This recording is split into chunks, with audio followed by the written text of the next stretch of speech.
नमस्कार विद्यार्थी मित्रांनो, प्रवीण अकॅडमीत आपलं स्वागत। प्रवीण अकॅडमीच्या स्पर्धा परीक्षेत तुम्हाला काही प्रॉब्लेम येत असेल तर आम्हाला 7410099900 या नंबरवर कॉल करून तुमच्या शंका विचारू शकतात। प्रवीण अकॅडमीचा ॲप्लिकेशन डाउनलोड करा, जेणेकरून तुम्हाला स्पर्धा परीक्षेत अभ्यास करताना त्याची मदत होईल। राज्यसेवेची फ्री टेस्ट सिरीज चालू आहे ॲप्लिकेशनवरती, ती डाउनलोड करा आणि तुम्हाला अभ्यास करताना त्याची मदत होणार आहे। आज आपण बघणार आहोत इतिहासाचा ओव्हरलुक करणार आहोत की इतिहास ॲक्च्युअली घडला काय कसा घडला, त्या संदर्भात आपण आज काय करणार आहोत, चर्चा करणार आहोत। सो त्याच्यामध्ये पहिला पॉईंट डिस्कस करू। बघा, भारतामध्ये म्हणजे जगामध्ये पाषाण काळ होता। पाषाण म्हणजे दगड, ठीक आहे। 3 पाषाण काळ आहेत, एक पुराण पाषाण काळ, मध्य पाषाण काळ आणि उत्तर पाषाण काळ, ठीक आहे। तर पाषाण म्हणजे दगड, बरोबर आहे। तर पुराण पाषाण काळाचा कालावधी सुरू होतो इसवी सन पूर्व 2 लाख वर्षापासून तर इसवी सन पूर्व 10,000 वर्षापर्यंत काय चालू होतो, पुराण पाषाण काळ चालू होतो। तर या पुराण पाषाण काळामध्ये काय काय होतं की माणसाला अग्नीचा शोध लागला। हा नेहमी क्वेश्चन येतो की अग्नीचा शोध कोणत्या काळात लागला, तर पुराण पाषाण काळामध्ये लागला। त्या काळात मानवाची हत्यारं कशी होती, मानव कशी हत्यारं वापरायचा, दगडांची हत्यारं वापरायचा, म्हणून पाषाण म्हणतात, ठीक आहे। आणि या काळामध्ये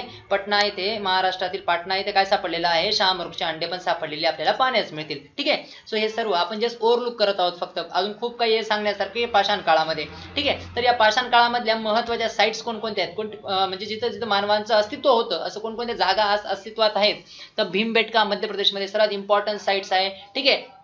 त्याच्यानंतर हुंसी असेल, कुन्नुल असेल आणि नर्मदा घाटीवरील काही साइट्स आपल्याला पाहण्यास मिळतील, ज्या कोणत्या काळातल्या आहेत, पुराण पाषाण काळामधील आहेत, ठीक आहे। सो मध्य पाषाण काळ, नेक्स्ट पॉईंट काय होता की पुराण पाषाण काळ संपल्यानंतर काय आला, मध्य पाषाण काळ, की मध्य पाषाण काळाचा तुम्ही जर कालावधी म्हणाल तर इसवी सन पूर्व 10,000 पासून तर इसवी सन पूर्व 8,000 पर्यंत आहे, ठीक आहे। इसवी सन पूर्व काय आहे, 8,000 पर्यंत मध्य पाषाण काळ आहे। की या काळामध्ये काय घडलं असेल की या काळामध्ये मोस्टली वातावरणात बदल झाला, वातावरण काय होऊ लागलं, आता उष्ण होऊ लागलं, वातावरण उष्ण होऊ लागलं, की माणसाने पहिल्यांदा प्राणी पाळायला काय केली, या काळामध्ये सुरुवात केली, ठीक आहे। मानवाने पहिल्यांदा कोणता प्राणी पाळला होता, कुत्रा। भरपूर लोकांना असं वाटतं की मानवाने पहिल्यांदा शाकाहारी प्राणी पाळला, तर शाकाहारी पाळला नसून कोणता पाळला होता, कुत्रा पाळला होता। या काळात दगडांची जी हत्यार होती ती शार्प झाली आणि थोडीशी आकाराने काय झाली, लहान झाली, त्यांना धार यायला काय झाली, सुरुवात झाली।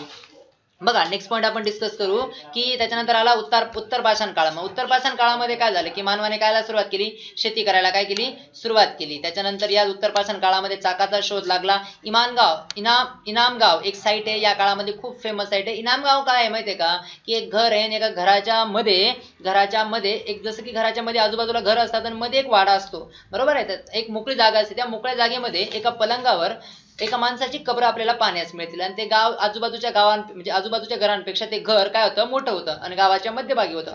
कदाचित ते गावातल्या प्रमुखाचं घर असेल। ही सर्वात इम्पॉर्टंट साईट होती उत्तर पाषाण काळामध्ये, कोणती, इमानगाव, बरोबर आहे। त्यानंतर बुरजाहोम, काश्मीरमध्ये एक साईट आहे। बुरजाहोम मधील त्या काळातील लोक म्हणजे जमिनीच्या मध्ये राहायची, खड्डे करून राहायची जमिनीमध्ये, ठीक आहे। ते कशी राहणार आहोत आपण, ते डिटेल लेक्चर डिस्कस करणार आहोत। की मेहरगड एक साईट होती पाकिस्तानमध्ये, चिंदर बिहारमध्ये, हल्लूर आंध्र प्रदेशमध्ये आणि पंचमपल्ली आंध्र प्रदेशमध्ये या साईट या काळामधील पाहण्यास मिळतील। सो नेक्स्ट लेक्चर मध्ये बघा, पुढचा पॉईंट डिस्कस करू की हे 3 पाषाण काळ संपल्यानंतर भारतामध्ये तांब्याचा शोध लागला, ठीक आहे। ताम्रयुग सुरू झाला, ठीक आहे। मोठ्या प्रमाणात तांब्याचा उपयोग करायला सुरुवात झाली इसवी सन पूर्व 4000 ते इसवी सन पूर्व 1500 या काळामध्ये भारतात कशाचा शोध लागला, तांब्याचा शोध लागला। आणि या तांब्याच्या शोधाच्या ताम्रयुगामध्ये कोणती संस्कृती होती, सिंधू संस्कृती भारतात अस्तित्वात होती, जिचा कालावधी इसवी सन पूर्व 2700 तर 1650 हा कालावधी कोणाचा आहे, सिंधू संस्कृतीचा पाहण्यास मिळेल। त्याच्यानंतर भारतामध्ये काय सुरू झाला, लोह युग सुरू झाला। 1500 ते 200 हा काळात भारतामध्ये लोखंडाचा मोठ्या प्रमाणात काय वापर सुरू झाला। ऍक्च्युली या काळामध्ये आर्य आले आणि आर्यांना लोखंड माहित होतं, जे सिंधुवासियांना माहिती नव्हतं, सिंधुवासियांना तांब माहित होतं। जेव्हा आपण सिंधू संस्कृती आणि वैदिक संस्कृतींबद्दल डिस्कस करणार आहोत त्यामध्ये हे सर्व पॉईंट आपण काय करू, डिस्कस करू। बघा, नेक्स्ट पॉईंट बघा की जसं की त्याच्या भारतामध्ये वैदिक काळ सुरू झाला 1600 मध्ये ते 1600 पर्यंत, ठीक आहे। म्हणजे भारतामध्ये आर्य आले आणि सेटल झाले, ठीक आहे। या वैदिक काळामध्ये उत्तर वैदिक काळ पडतो, दक्षिण आणि पूर्व वैदिक काळ पडतो, पण मात्र उत्तर वैदिक काळामध्ये जैन बौद्ध धर्म काय आले, उदयास आले, इतर धर्म पण उदयास आले। मात्र आज काळाच्या ओघात काही धर्म काय झालेली आहेत, नष्ट झालेली आहेत। बघा, जे हडप्पावासी होते त्याच्यानंतर त्यांच्यावर आर्यांनी आक्रमण केलं, म्हणजे हडप्पावासी कुठे सरकले, गंगाकडे आली आणि काय भारतामध्ये काय उदयास आली, महाजनपद उदयास आली। 16 महाजनपद आहेत, 16 महाजनपदांविषयी डिटेल आपल्याला डिस्कस करायचं आहे, ठीक आहे। आणि मग एक राजा येईल की ते 16 महाजनपद जिंकून घेईल, ठीक आहे। आणि मग एक संपूर्ण भारत काय होईल, तयार होईल। म्हणजे त्याच्यामधले 16 महाजनपदांमध्ये सर्वात इम्पॉर्टंट सर्वात मोठं साम्राज्य कोणतं होतं, मगधचं साम्राज्य होतं। मगध घराण्यामध्ये असंख्य राजांनी राज्य करून गेलेले आहेत, ठीक आहे। आणि शेवटचा राजा धनानंद याला हरवून चंद्रगुप्त मौर्याने मौर्य साम्राज्याची काय केली होती, स्थापना केली होती, ठीक आहे भारतामध्ये. मग मौर्य साम्राज्याचं शिकायचं आपल्याला इसवी सन पूर्व आहे ते इसवी सन पूर्व 321 ते 185 हा कालावधी कोणाचा आहे? मौर्य साम्राज्याचा आहे. तर चंद्रगुप्त मौर्य हा मौर्य साम्राज्याचा पहिला राजा होऊन गेलेला आहे. ठीक आहे. हा चाणक्याचा फोटो आहे, चंद्रगुप्त मौर्याचा गुरु. ठीक आहे. तक्षशिला विद्यापीठाचे आचार्य. ठीक आहे. त्याच्यानंतर चंद्रगुप्त मौर्याचा मुलगा आहे बिंदुसार, हा बिंदुसारचा फोटो आहे. त्याच्यानंतर हा अशोक, बिंदुसारचा पोरगा. हे 3 राजे सर्वात महत्वाचे जे शिकायचे. हा फोटो चाणक्याचा आहे, चंद्रगुप्त मौर्याचा फोटो नाहीये, सो कन्फ्युजन होऊ नका. ठीक आहे. बघा याच्यामध्ये त्याच्यानंतर अशोकाने, तुम्ही जर बघाल की अशोकाने खूप काय स्वीकारलं होतं? शांततेचं धोरण स्वीकारलेलं होतं. कोणालाही आक्रमण करायचं नाही. ठीक आहे. कलिंगच्या युद्धामध्ये त्याचं मन परिवर्तित झालं, त्याने बौद्ध धर्म स्वीकारला. ठीक आहे. मात्र राज्य पूर्ण शांततेच्या मार्गाने चालू शकत नाही, म्हणून भारतामध्ये काय झालं? असंख्य देशी सरदार जी होते, ते देशी सरदार जी होती त्यांनी आपापलं राज्य काय केलं? स्थापन केलं. जसं की मौर्य साम्राज्य कमजोर होत होतं की राजांनी या सरदारांनी आपापलं राज्य काय केलं? स्थापन केलं. जसं की याच्यामध्ये शुंग असतील, कण्व असतील, सातवाहन जे महाराष्ट्रात सगळ्यात इम्पॉर्टन्स आहेत आपल्याला शिकायचे एमपीएससीच्या पॉईंट ऑफ ने, सातवाहन आणि चेदी ही जी घराणे आहेत ही सरदार होती, देशी सरदार होती. मात्र यांनी पुढे जाऊन जसं की मौर्य साम्राज्य कमजोर झालं तर यांनी काय केलं? स्वतंत्र राज्य निर्माण केलं आणि त्या काळामध्ये भरपूर विदेशी आक्रमण पण झाली. जसे की पल्लव, कुशाण या लोकांचं काय झालं? विदेशी आक्रमण झालेलं आपल्याला पाहण्यास मिळेल. ठीक आहे. हा एक काळ इसवी सन पहिल्या शतक आणि दुसऱ्या शतक मध्ये सुरू झाला. या काळामध्ये संगम साहित्य उदयास आलं. संगम साहित्य म्हणजे दक्षिण भारतामध्ये खूप मोठं आहे, फेमस आहे. संगम साहित्याबद्दल, संगम काळाबद्दल पण आपण डिटेल डिस्कस करणार आहोत. बघा त्याच्यानंतर गुप्त काळ सुरू झाला इसवी सन पूर्व, म्हणजे इसवी सन 319 ते 550. ठीक आहे. त्याच्यामध्ये गुप्त काळामध्ये सगळ्यात इम्पॉर्टन्ट भरपूर राजे आपल्याला डिस्कस करायचे, जसे की समुद्रगुप्त असेल, स्कंदगुप्त असेल. ठीक आहे. ही सर्व गुप्त काळामधली एक राजा येईल. गुप्त काळाचा हा त्याचा एरिया आहे. एवढा काळ त्याने काय केला होता? भारतामध्ये जिंकून घेतला होता गुप्त काळातील. ठीक आहे. मग गुप्त काळासंदर्भात पण आपल्याला काय करायचंय? डिटेल डिस्कस करायचं आहे. बघा त्याच्यानंतर भारतामध्ये गुप्त काळ संपल्यानंतर गुप्तोत्तर काळ म्हणजे गुप्तांचा काळ संपल्यानंतर भारतामध्ये हर्षवर्धनाचा काळ आला, वकाटक आले, पल्लव आले, चालुक्य आले. ठीक आहे. एवढ्या राजांची काय केलं? राज्य केलेलं भारतावर पाहण्यास मिळेल, भारताच्या वेगवेगळ्या सेक्टरवरती. त्याच्यामध्ये आपल्याला शिकायचे हर्षवर्धन सगळ्यात इम्पॉर्टन्स आहे. हर्षवर्धन, त्याचं आत्मचरित्र, त्याने केलेलं आक्रमण, त्याचं बहिणीचं झालेलं अपहरण. ठीक आहे. वकाटक घराणं जे महाराष्ट्रात फेमस आहे. पल्लव घराणं पण शिकायचंय, चालुक्य घराणं शिकायचंय. चालुक्याचे 2 प्रकार पडतात, एक बदामीचे चालुक्य, एक कल्याणीचे चालुक्य. सो चालुक्यांबद्दल पण आपल्याला काय करायचंय? डिटेल डिस्कस करायचंय. पुढच्या व्हिडिओमध्ये या सर्व राजांबद्दल आपण एक गोष्ट काय करणार आहोत? डिटेल काय करणार आहोत? डिस्कस करण्याचा प्रयत्न करणार आहोत. ठीक आहे. बघा नेक्स्ट पॉईंट आपण विचार करू की जर तुम्ही बघाल की आता मध्ययुगीन भारत सुरू झाला. ठीक आहे. त्याच्यानंतर जर तुम्ही हर्षवर्धनाचा काळ हा काय दाखवतो? मध्ययुगीन भारत दाखवतो. तर मग 800 शतकापासून तर 12व्या शतकापर्यंत की महाराष्ट्रामध्ये भारतामध्ये प्रतिहार असतील, राष्ट्रकूट असतील, पाल असतील यांचा संघर्षाचा कालावधी पाहण्यास मिळतो. मग यांनी कोणावर कसा संघर्ष केला, कसं आक्रमण केलं, हे सर्व डिटेल डिस्कस करणार आहोत. हा एक मोठा माइलस्टोन आहे भारताच्या इतिहासामध्ये. 712 मध्ये, इसवी सन 712 मध्ये मोहम्मद बिन कासिम याने भारतावर काय केलं होतं? आक्रमण केलेलं आपल्याला पाहण्यास मिळेल. कोणी आक्रमण केलं होतं? मोहम्मद बिन कासिम. कोणत्या प्रांतावर केलं होतं? सिंध प्रांतावर आक्रमण केलेलं आपल्याला पाहण्यास मिळेल. आणि सिंध प्रांताचा राजा होता दाहेर. सिंध प्रांताचा राजा कोण होता? दाहेर. याला हरवलं होतं. ठीक आहे. हा 715 मध्ये वापस गेला होता. 715 मध्ये काय झाला?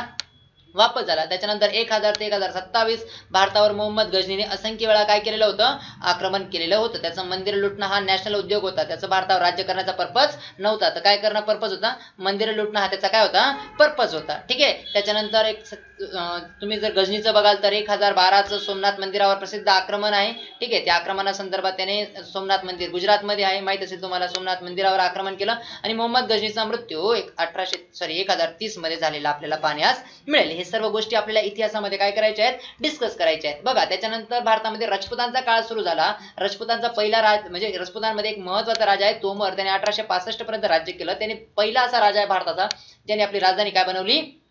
दिल्ली बनवली. ठीक आहे. त्याच्यानंतर पृथ्वीराज चौहान प्रथम, पृथ्वीराज चौहान द्वितीय यांच्याबद्दल पण आपल्याला शिकायचं आहे थोडंफार. मग त्याच्यानंतर जर तुम्ही विचार करणार की पृथ्वीराज चौहान प्रथम आणि पृथ्वीराज चौहान द्वितीय याच्या संदर्भात पण काय करायचंय? डिस्कस करायचंय. तर मग पृथ्वीराज चौहान प्रथमच्या बाबतीत जर विचार करणार तर बघा हा जो तराईचं युद्ध झाला 1191 मध्ये आणि 1192 मध्ये. ठीक आहे. मोहम्मद घोरीने भारतावर आक्रमण केलं. आधी 2 आक्रमण बघितले, मोहम्मद कासिम आणि मोहम्मद गजनी. आता तिसरा व्यक्ती आपल्याला डिस्कस करायचा आहे. कोण डिस्कस करायचा आहे? मोहम्मद घोरी. आता मोहम्मद घोरी आणि पृथ्वीराज चौहान यांच्यामध्ये काय झालं? 2 युद्ध झाली. तराईचं युद्ध प्रथम, तराईचं युद्ध द्वितीय.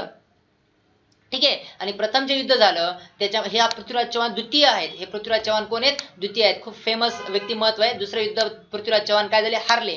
ठीक आहे. आणि त्याच्यानंतर मग भारतावर कोणाचं राज्य सुरू झालं? घोरीचं राज्य सुरू झालं. ऍक्च्युली पृथ्वीराज चव्हाण कसे हारले याच्यासाठी मोठी मिस्ट्री आहे. आपण तराईचं युद्ध जेव्हा शिकणार आहोत त्याच्याबद्दल आपण डिटेल डिस्कस करू. बघा या युद्धामध्ये दुसऱ्या युद्धामध्ये महत्वाचं म्हणजे जयचंदने काय केली होती? मदत केली होती. ठीक आहे. कोणाला? मोहम्मद घोरीला. त्याच्यामुळे पृथ्वीराज चव्हाण काय झाले? युद्ध हारले. पृथ्वीराज चव्हाणचं या काळामध्ये एका राजपूत स्त्रीला त्यांनी स्वयंवर मधनं काय आले होते? घेऊन आले होते. ती राजपूत स्त्री कोण?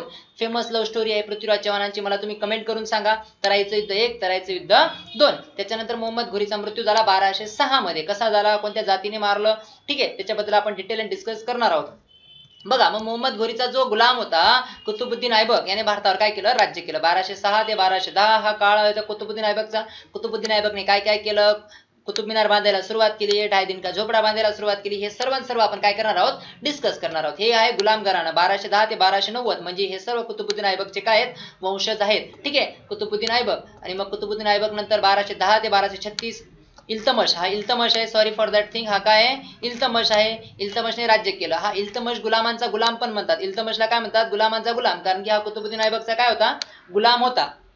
ठीक आहे. मात्र त्याला घोरीने काय केली होती? गुलामापासून मुक्तता दिली होती. का दिली ते खूप आपण नंतर डिस्कस करू. बघा त्याच्यानंतर एक महत्वाची दिल्लीच्या गादीवर बसणारी पहिली महिला सुलतान. ठीक आहे. रजिया सुलतान याच्या बाबतीत विचार करणार आहोत. 1236 ते 1240 हा काळ कोणाचा आहे? रजिया सुलतानचा आहे जी इल्तमशची मुलगी आहे. त्याच्यानंतर एक महत्वाचा राजा आहे बलबन. 1266 ते 1287 या काळामध्ये बलबनने भारतावर काय केलं? राज्य केलं. बलबन सिद्धांत खूप फेमस आहे. बलबनच्या बाबतीत पण आपण डिटेल डिस्कस करणार आहोत. सो ही 4 राजे जी गुलाम घराण्यामध्ये इम्पॉर्टन्स आहेत ही लक्षात ठेवा. यांचा कालावधी लक्षात ठेवा जेणेकरून इतिहासाचा अभ्यास करताना तुम्हाला याची काय होईल? मदत होईल. त्याच्यानंतर पुढचं घराणं आहे खिलजी घराणं. खिलजी घराण्यामध्ये आपल्याला 2 राजे शिकायचे. एक जलालुद्दीन खिलजी. ठीक आहे. आणि अलाउद्दीन खिलजी. हा पुतणी आहे अलाउद्दीन खिलजी आणि जलालुद्दीन खिलजी काय आहे? जे चुलता आहे. जलालुद्दीन खिलजीचा कालावधी 1296 ते 1290 ते 96 आणि अलाउद्दीन खिलजीचा 1296 ते 1316 ह्या कालावधी. आणि खिलजी घराण्याचा कालावधी काय? 1290 ते 1320 पर्यंत कोण होतं? खिलजी घराणं होतं. अलाउद्दीन खिलजीने महत्वाचे देवगिरीवर दक्षिण भारतात पहिला अटॅक केला होता मालिक काफूर याच्या मदतीने. ठीक आहे. आणि पद्मावतीवर पण तुम्हाला माहित असेल की पद्मावती फेमस कॅरेक्टर आहे अलाउद्दीन खिलजीच्या बाबतीत. ठीक आहे. तर हे सर्व कोणाच्या काळात घडलं? अलाउद्दीन खिलजीच्या काळात घडलं. बघा अलाउद्दीन खिलजी म्हणजे खिलजी घराणं जाऊन भारतामध्ये 1320 ते 1414 या काळामध्ये कोण राज्य करत होतं? तुगलक घराणं भारतामध्ये काय करत होतं? राज्य करत होतं. तुगलक घराण्यामध्ये आपल्याला 3 तुगलक शिकायचे आहेत. गयाउद्दीन तुगलक हा तुगलक घराण्याचा फाउंडर आहे म्हणजे ज्याने राज्य स्थापन केलेलं आहे. 1320 ते 1324 हा त्याचा कालावधी आहे इसवी सन. त्याच्यानंतर मोहम्मद तुगलक याने भारताची राजधानी दिल्लीहून काय केली होती? कोलकाता आणली होती. सॉरी दिल्लीहून काय केली होती? देवगिरी आणली होती. ठीक आहे. याला मॅड सुलतान पण म्हणतात. खूप वेड्यासारखा प्रयोग करायचा मोहम्मद तुगलक. याच्या बाबतीत अजून खूप काही आहे सांगण्यासारखं. याचा कालावधी काय आहे? 1324 ते 1351 हा कालावधी आहे. ठीक आहे. त्याच्यानंतर फिरोजशाह तुगलक.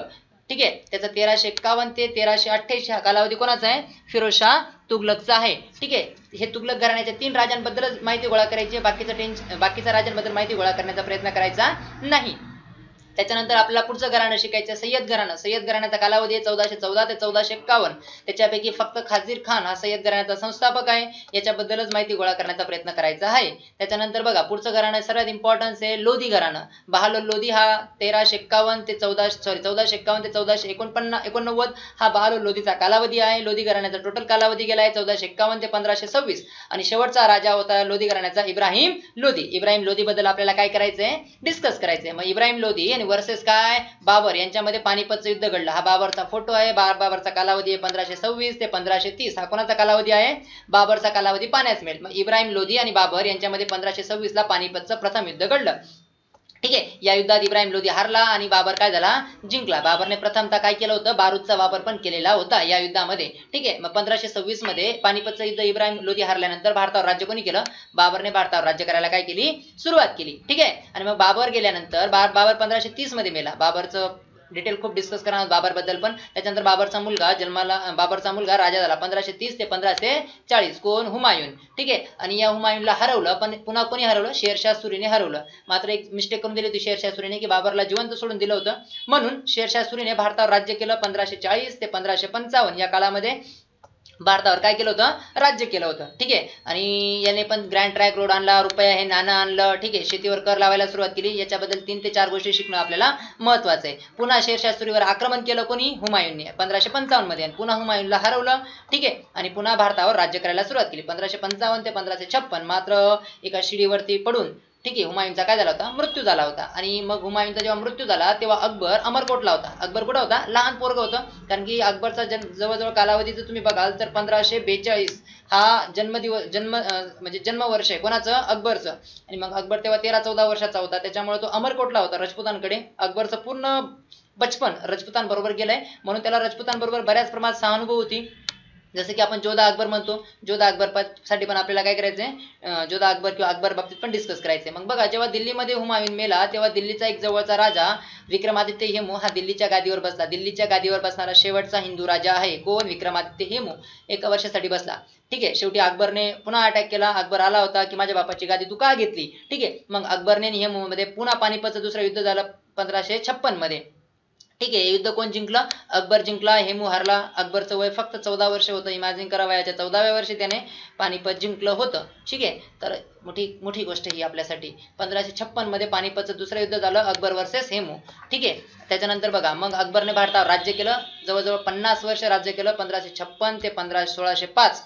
1556 ते 1605 हा कालावधी कोणाचा आहे, 1556 ते 1605 हा कालावधी कोणाचा आहे, अकबरचा आपल्याला पाहण्यास मिळेल. मग अकबरने काय काय केलं त्या बाबतीत जर विचार करायचा म्हटला तर तुम्हाला सापडेल की अकबरने काय काय केलं ह्या बाबतीत जर विचार करायचा म्हटलं तर खूप काही अकबरसाठी सांगण्यासारखं. अकबर गेल्यानंतर अकबरचा मुलगा जहांगीर हा भारताचा काय झाला, राजा झाला. ठीक आहे. 1605 ते 1627 जहांगीर. याच्याच काळामध्ये इंग्रज भारतात आले होते. ठीक आहे. त्याच्यानंतर त्याचा पोरगा राजा झाला कोण, शहाजहान. शहाजहानचा कालावधी 1627 ते 1658 हे कालावधी पाठ पाहिजे. या व्हिडिओमध्ये आपण कालावधी लक्षात ठेवण्याचा प्रयत्न करणार आहोत. आणि 1658 पासून तर 1707 पर्यंत कोण आला, औरंगजेब आला. शेवटी औरंगजेब 1707 मध्ये मेला. हे सर्व संपली मुघल. आता याच्या पुढची जी येणार आहेत ती आहेत लेटर मुघल आणि लेटर मुघल म्हणतात त्यांना. आता आधुनिक भारताच्या इतिहास इथून खऱ्या अर्थाने काय होतो, चालू होतो. ठीक आहे. त्याच्यानंतर औरंगजेबला 4 पोर होते, त्याच्यापैकी बहादूरशाह 1707 ते 1712 या काळामध्ये काय झाला, राजा झाला. हा बहादूरशाहचा फोटो आहे. वयाच्या 64व्या वर्षी राजा झाला, म्हातार वयात. ठीक आहे. त्याच्यानंतर 1 वर्षासाठी पुन्हा एक राजा झाला, जहादरशाह. ठीक आहे. पुन्हा एक राजा झाला जहादरशाह 1712 ते 1713. त्याच्यानंतर एक पुन्हा राजा झाला फर्रुखशेर. यानेच बंगालमध्ये करमुक्त व्यापाराची सवलत दिली होती इंग्रजांना. याच्याबद्दल खूप काही शिकायचे फर्रुखशेरच्या बाबतीत. ठीक आहे. त्याच्यानंतर पुन्हा 2 राजे झाले, रफीउल राजत आणि रफीउद्दौला. यांच्याबद्दल काही सांगण्यासारखं नाहीये. त्याच्यानंतर 1719 ते 1748 हा राजा सर्वात इम्पॉर्टन्स आहे आपल्यासाठी, मोहम्मद शाह. ठीक आहे. याच्या काळामध्ये असंख्य आक्रमण झाली. नादिरशाहने 5 वेळा आक्रमण केली. ठीक आहे. याच्या काळामध्ये याच्या काळामध्ये मराठी खऱ्या अर्थाने डेव्हलप झाली. ठीक आहे. आणि त्याच्यानंतर याच्यानंतर गेल्यानंतर अहमद शाह राजा झाला. अहमद शाह जर बघाल तुम्ही 1748 ते 1754 हा कालावधी कोणाचा आहे, अहमद शाहचा आहे. ठीक आहे. बघा नेक्स्ट पॉईंट मध्ये विचार करू की अहमद शाह गेल्यानंतर आलमगीर दुसरा हा काय झाला, राजा झाला. ठीक आहे. आलमगीरचा कालावधी 1754 ते 1759. त्याच्यानंतर आला शहाजहान तिसरा 1759 ते 1760. याच्याविषयी काही माहिती लक्षात ठेवण्याचा प्रयत्न करू नका. 1760 ते 1806 हा आहे शाह आलम दुसरा. हा आहे शाह आलम दुसऱ्याचा फोटो सर्वात इम्पॉर्टन्स आहे. याच्यामध्ये पानिपतचं 3रं युद्ध घडलं याच्या काळामध्ये बक्सारचं युद्ध घडलं आणि बक्सारच्या युद्धात हा स्वतः होता. ठीक आहे. बक्सारचं युद्ध, पानिपतचं युद्ध डिटेल डिस्कस करणार आहोत आपण. त्याच्यानंतर दुसरा आहे अकबर दुसरा 1806 ते 1837 हा कालावधी कोणाचा आहे, अकबरचा आहे. आणि अकबरने राजाराम मोहन रायला कुठं पाठवलं होतं, इंग्लंडला पाठवलं होतं. राजा ही पदवी पण कोणी दिली होती, अकबरने दिली होती. हा अकबरचा फोटो आहे. त्याच्यानंतर आला बहादूरशाह जो 1857च्या उठावात शेवटचा मुघल सम्राट. ठीक आहे. आणि 1857च्या उठावात मारला गेला. ठीक आहे. म्हणजे हा शेवट झाला, मुघलांचा काय झाला, अंत झाला. सो या व्हिडिओमध्ये आपण ह्या पद्धतीने डिस्कस केली. पुढच्या व्हिडिओमध्ये काय करणार आहोत की यांच्याविषयी डिटेल माहिती गोळा करणार आहोत. हा व्हिडिओ जसा शेअर करा जेणेकरून स्पर्धा परीक्षेचा अभ्यास करताना तुम्हाला मदत होईल. Thank you for watching this video. Thank you for Praveen academy.